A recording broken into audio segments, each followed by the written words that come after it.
Ya bunge imefanya ziara kuja kuangalia maendeleo makubwa ambayo yamefanyika baada ya uwekezaji mkubwa uliowekezwa na serikali. Tumejiridhisha, tumeona mradi mkubwa wa maboresho ya bandari ya Dar es Salaam ambao kupitia mwekezaji DP World ambaye amepata uendelezaji kuanzia geti 0 mpaka geti namba 7.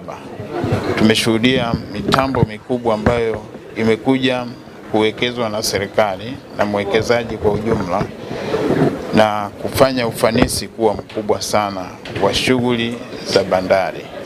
Bandari yetu kwa sasa imeongeza mapato, ufanisi mkubwa ambao upo kwa sasa. Hakuna tena msongamano wa meli, ni kwa sababu ya uwekezaji ambao umewekezwa.